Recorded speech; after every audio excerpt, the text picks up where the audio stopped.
How long have you been in the house now?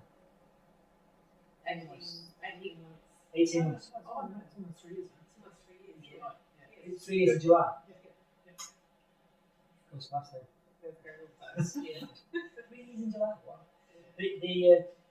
What are the reasons for, like, one of the main reasons for us to come this evening? Actually, a couple of questions. People come along and ask the question, what's it like living in an energy efficient house? What's the difference? And if I start telling them what the benefits are, I sound like a salesperson.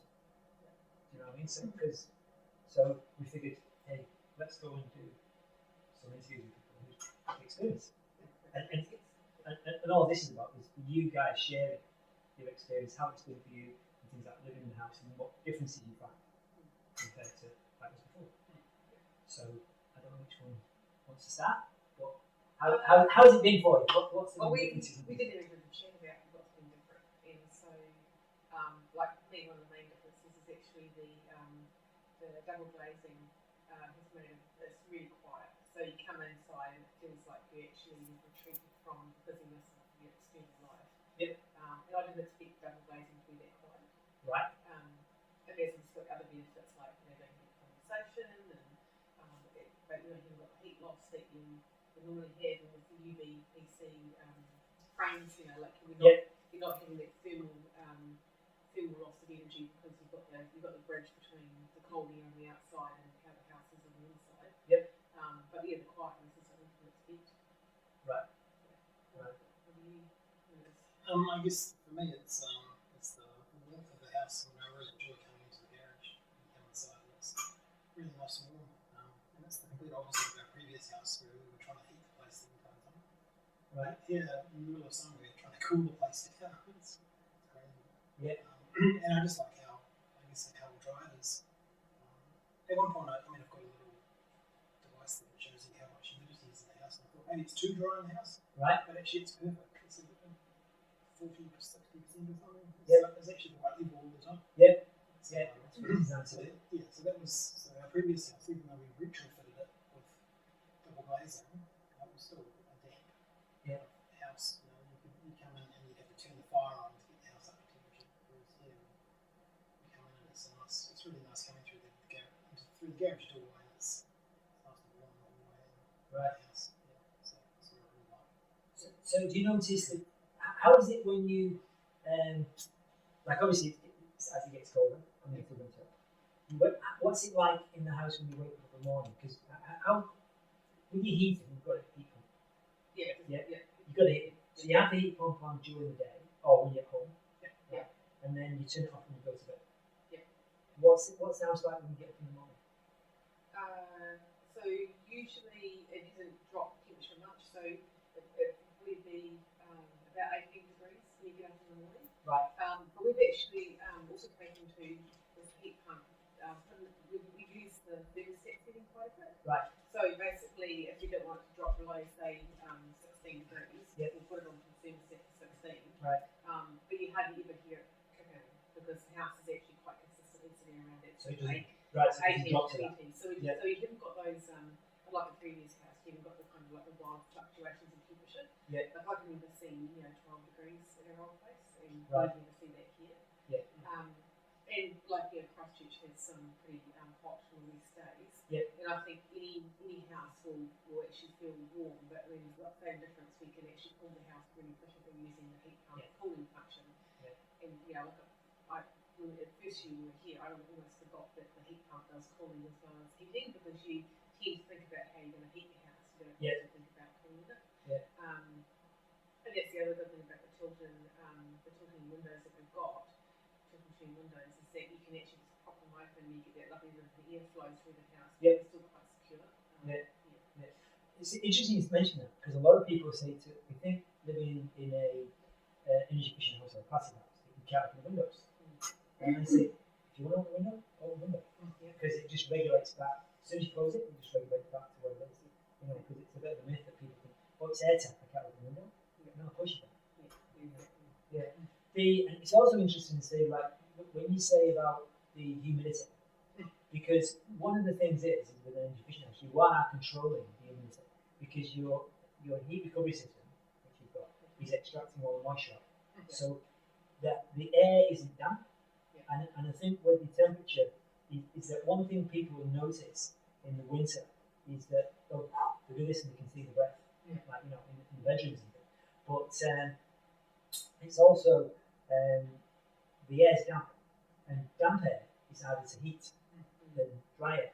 So keeping the humidity to the levels where you say it's perfect. You're right, it is perfect for human existence, and that's what it controls. And it also helps it control temperature. So all that is all linked together with the energy efficient part. The ear covering system that we've got is fantastic because we can like do a load of washing, say it's pouring with rain outside. Yep. We can set up a drying rack. Yep. And basically it will actually it'll dry the moisture that comes off the hose. Basically, we've been taking care of that ears going out of the house. Yep. And then we'll dry ears coming back in again.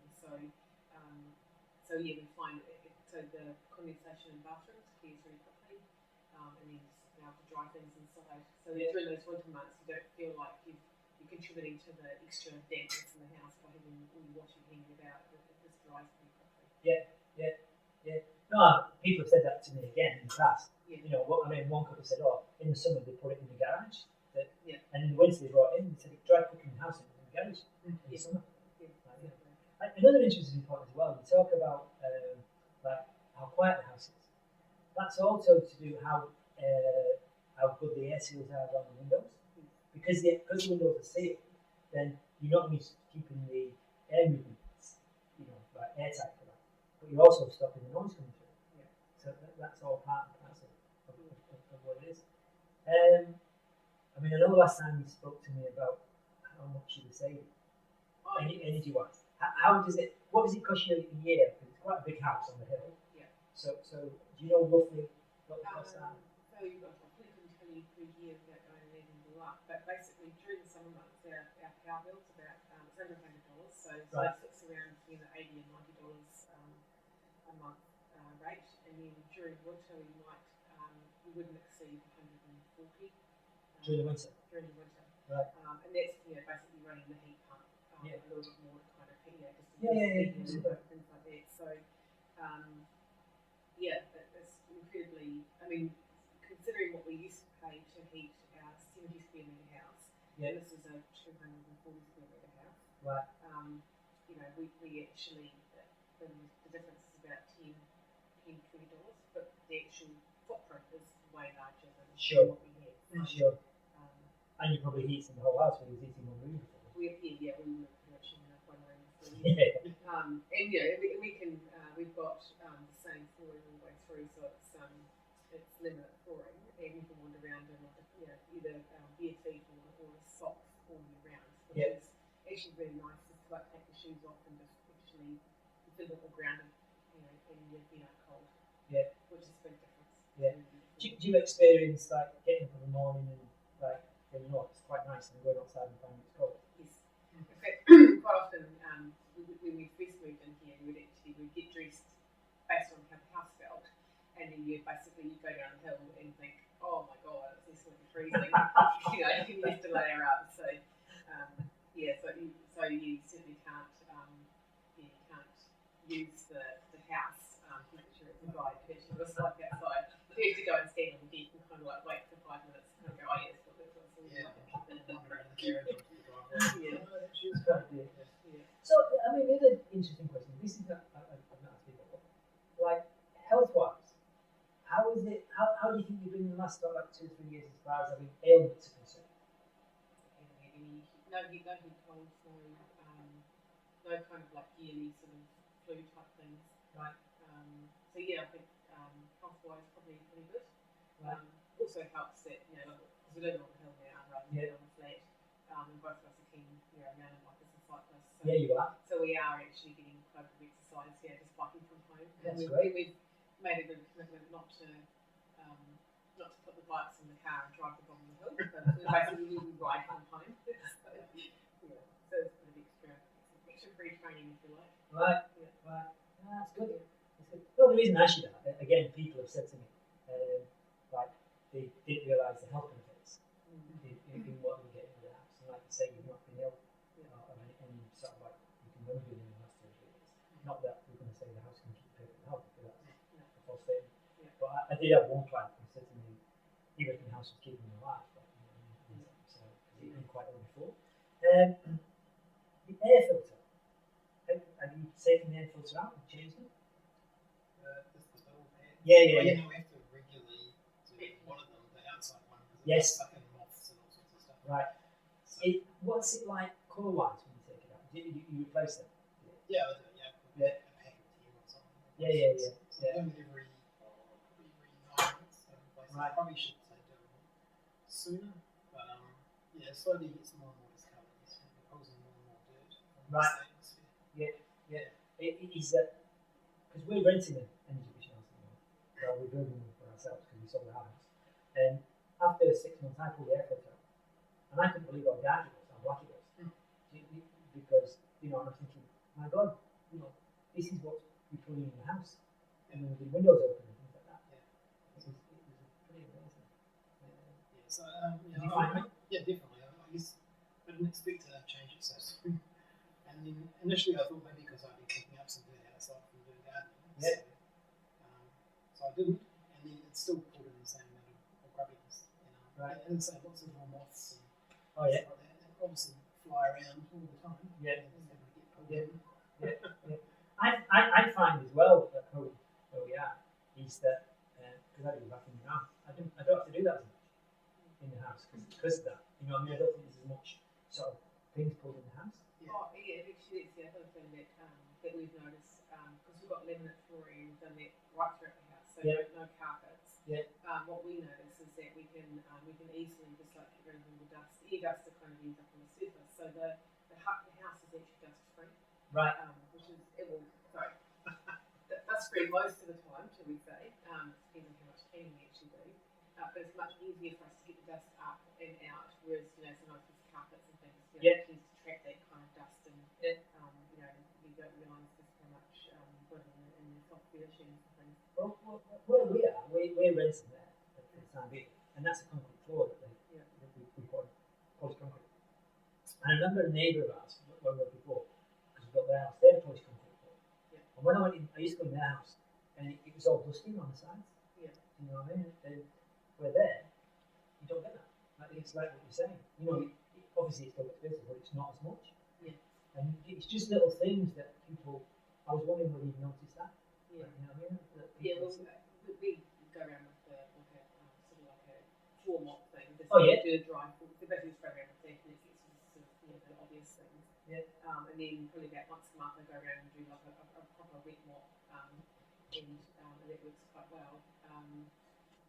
But yeah, like you say, you don't get that underneath all of the bits of furniture. You don't get that layer of where you haven't quite managed to reach into the vacuum cleaner or whatever.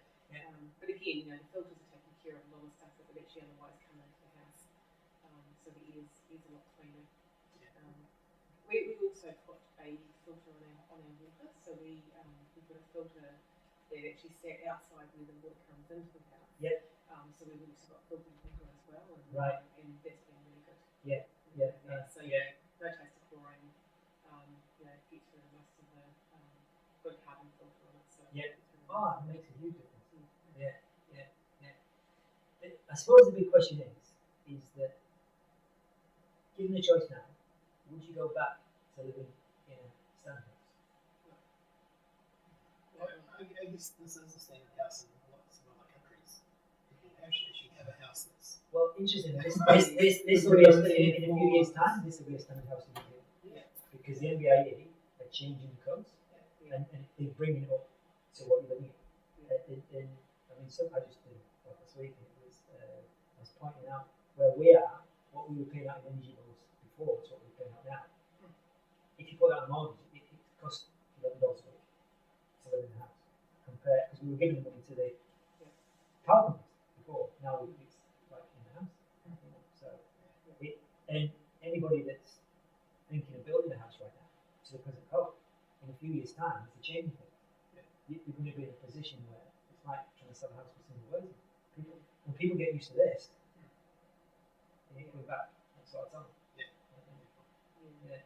mean, I think when you decide to do an energy efficient house, you you've got to actually think about where you're actually putting the money. So do you want like a really large house where you're going to spend a lot of time and money heating it, and having wild fluctuations in temperature and not actually having a level of comfort? Yeah. Or are you going to maybe sort of downsize it a little bit, but actually make your money stretch a lot further and actually get some benefits that you didn't really expect?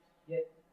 So I think, for me, I mean, the comfort level of living here, I still wake up and think, how on earth did I end up living in such a cool house?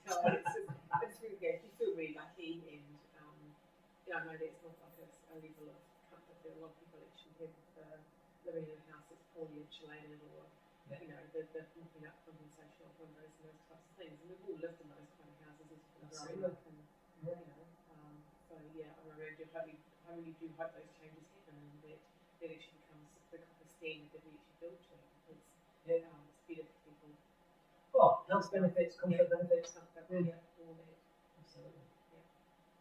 Okay, well, that helps to. It's not my words. It's about from you guys, really. Yeah, that's great. We're just grateful in the beginning that you chose us to build a house, because I know you went around to a few places, didn't you? I did. You did some shopping around. Yeah. Before you came to us, so we were grateful at the time for that. So thanks for taking the time to share your experience.